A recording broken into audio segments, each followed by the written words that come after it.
Welcome, everybody. I'm Layne LaVanway, and you know what time it is. So sit back, relax, and let's talk about The Hunger Games Mockingjay, Part 1.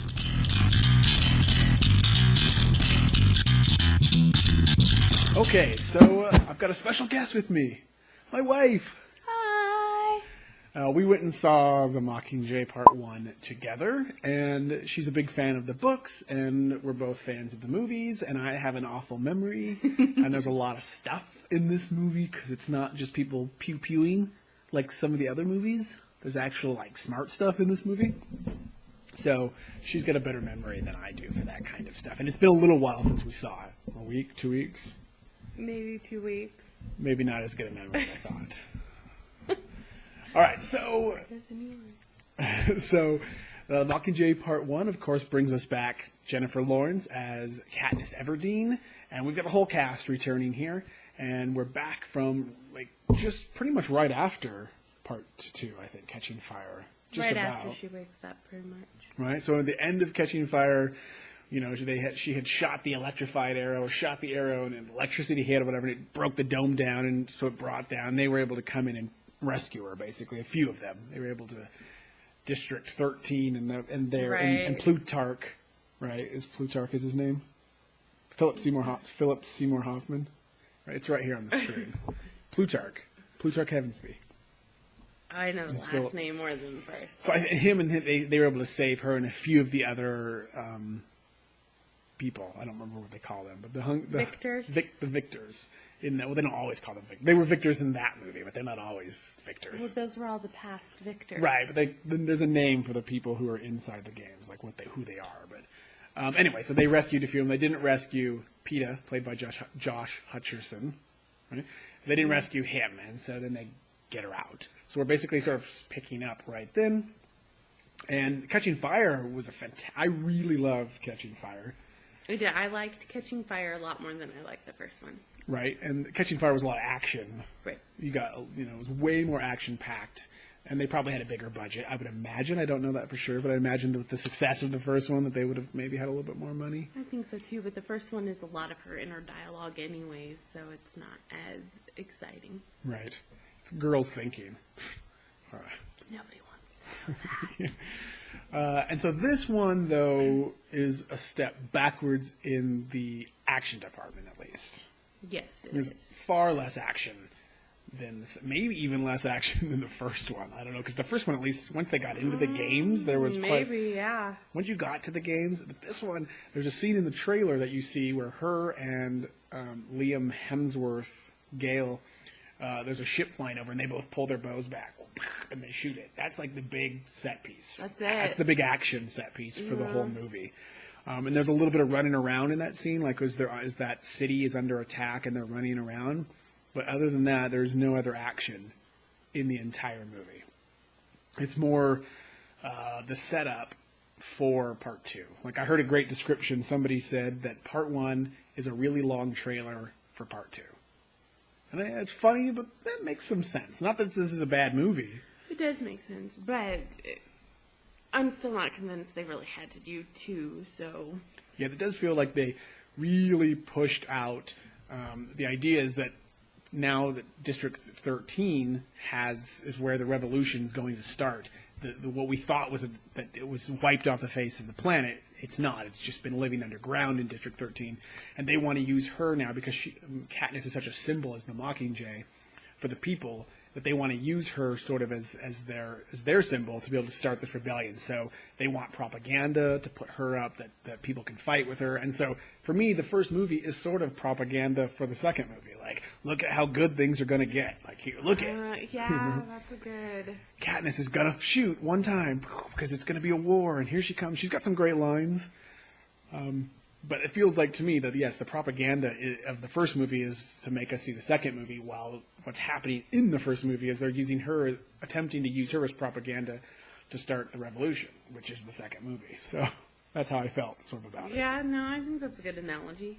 It's a good way to look at it, because, it's kind of what it is. It's not very exciting. It's not very... More intellectual as you see them. And again, there's some great comedic moments. You've got It was a great moment with Woody Harrelson as Haymitch is back, and they're trying to figure out why Katniss can't make a propaganda video, because they try to have her sell a "we will win and we will fight and I am here," and so he comes no cuckoo cachoo, and she's awful at it. But she was awful at it in the other movies when she had to go on to What's-His-Face's show, Caesar Flickman. When she got on his show, she was awful. So Haymitch basically is just like, what is it? When has she ever moved you? What has Katniss ever done that's made you emotional? And so they list off a few things, and it turns out that all the moments are when she's in the moment of something. It's not scripted. It just comes straight from her heart because of something that's happened. And so they're like, we got to put her in the field.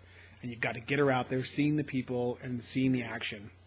But it's a funny moment where he steps in to sort of say, "What? This isn't going to work," because she can't be. She's an awful actress. Watching her do it's kind of funny too. Yeah, it is funny watching her try to do it. And so there are moments like that. And then you've got Peeta back, but he's been taken captive by the Capitol, and so he appears to be working for them, for President Snow, and so that you've got issues with the people who, of course, who liked Katniss and Peeta now think that Peeta maybe is somehow rebelling to protect himself. He's selling himself out. He's a traitor now, and why would he say these things? That they shouldn't be rebelling. That Katniss should cease all this violence. And so you got that element. So he is in it, but they're not together. You're seeing him on TV, right?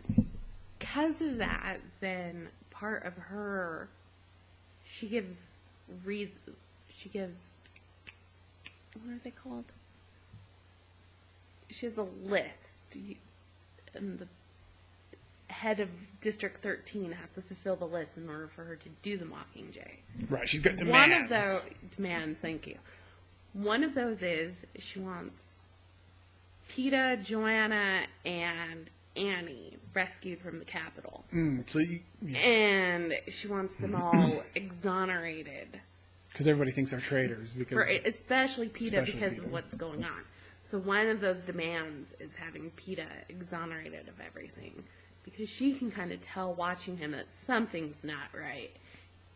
And it makes everybody's really pissed. And the more they see him doing all this, the more they're like, well, why should he be exonerated of his crimes? So they're disliking him more, but that's still one of her demands of you have to save him.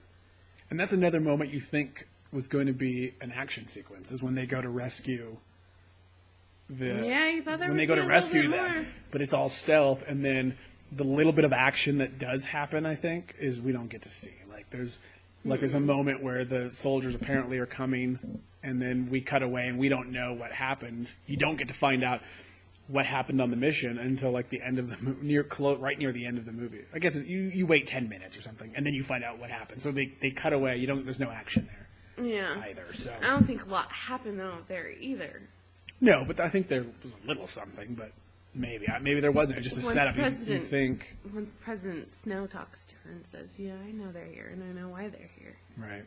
So you think there's going to be an action sequence, but then there's not. So really, the way, again, I do like the movie. It was humorous. I thought there was definitely some good intellectual points about what happens. That she's clearly suffering from PTSD. Katniss is, and watching her try to deal with it, and watching some of these people, like you mentioned, Effie Trinket, because she's in District 13, and watching these people now try to deal with their new positions in life, where they've been transplanted to, and what they've gone through, and watching how that is being changed and used to make new results, which is to try to fuel this rebellion and to build things up. And so all of that's fascinating. I just think it could have been done in 40 minutes or something like that. I don't know. It definitely could have been done in less time. I don't think it needed a two-hour movie to do it. You have a few scenes where she goes back to District 12 and she has to see what happened, but she goes by herself, and then she goes with the camera crew, and so